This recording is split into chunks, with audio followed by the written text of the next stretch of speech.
The excited face. 3 she was a fisherman who lived with his wife in a small hut close by the sea. The fisherman used to go fishing every day. One day, as he sat in his boat with his rod looking at the sparkling waves and watching his line all of a sudden, his float was dragged away deep into the water. He quickly started to reel in his line and managed to pull out a hug fish. Wow, this will feed us for days. Much to his surprise, the fish started to stall and said, "Pray let me live. I am not a real fish. I am an excited princess. Put me in the water again and let me go. Have mercy, O King Fisherman." The as to his head, Fisherman quickly threw him back, exclaiming, "I don't want to hurt a stalking fish. Go on, go where you come from." When the fisherman went home to his wife, he told her everything that had happened and how, on hearing it speak, he had let it go again. "Did you ask it for I think," sighed the wife. "No, I did. What should I have asked for?" replied the fisherman. "I am surprised you don't realize what you should have asked for. We live very very hard in this nasty and dirty hut. We are poor and I am so miserable. You should have asked for a nice cozy cottage. Now go back and ask the fish that went some little Tugas," said his wife. The fisherman was sure about this, but he still went to the seashore, sat in his boat in the middle of the sea and sighed, "Oh, excited beautiful fish, hear my plea. My wife was not what I want, and she won't give up. Still she has her own will, so come forth and help me." The fish immediately came swimming to him and said, "Will, what is her will? How can I help, wife?"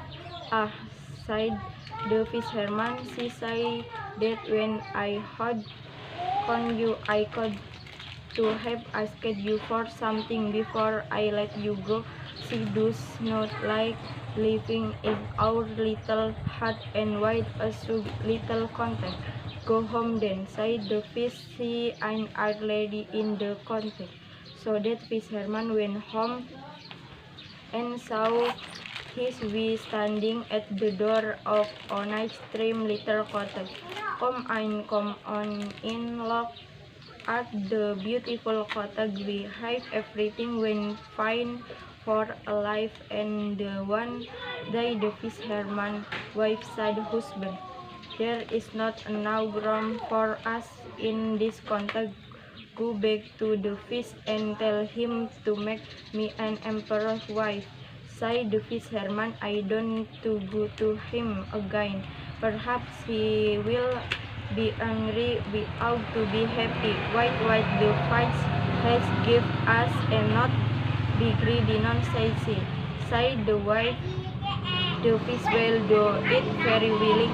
I cannot go along and free with a half-heart." The fisherman went to the middle of the sea and sighed, "Oh, enchanted beautiful fish, hear my plea. My wife why not what is I want, and she will give up till she has her own will, so come forth and help me." "What will she have now?" said the fish. Said the fisherman, "She wants to be an emperor." "Go home," said the fish. "She is an emperor already." So he went home and he saw his wife sitting on very lofty mud of solid gold, with a great crown on her head full 2 yards high. and on each side of her stood her guard and attendants in a row. The fisherman went up to her and said, "Wife, are you emperor?" "Yes," said she, "I am an emperor." "Ah," said the man as he gazed upon her, "what offended it to be an emperor husband?" Said she, "It's good to be an emperor." They were happy for a while. Then a time came when she was not able to sleep all night, for she was thinking what she should do next. At last, as she was about to fall asleep, morning broke and the sun rose high to grow. As she woke up and looked at it to grow the window. After all, I cannot prevent the from rising at this as this too. She was very angry and wakened her husband, and said, "Husband, go to the fish and tell him I must be lord of the sun and the moon." The fisherman was half asleep, but the thought frightened him so much that he fell out of the bed. "Alas, wife," said he, "cannot you be happy with being such a powerful emperor?" "No," said she, "I am very wise as long as the sun and the moon rise with my permission. Go to the fish out on sight." "I don't think this a good idea," said the fisherman, but his wife would listen to him. "Why don't you just go and ask the fish to make me the lord of everything?" she said.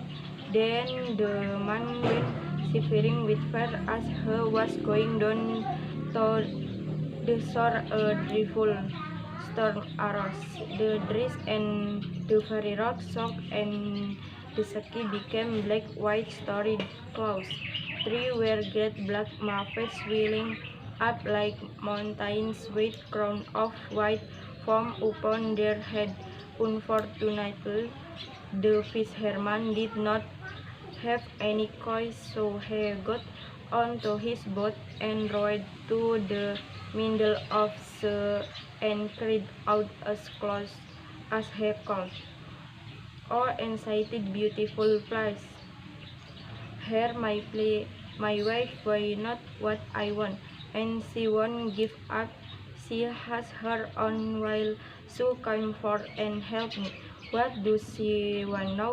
said the sad. "I'm truly unhashed of my face, grief, but I can do anything. She wants to be lord of the sun and the moon." "Go home," said the fish, "to your smile hut," and it is said that they live through to this very day.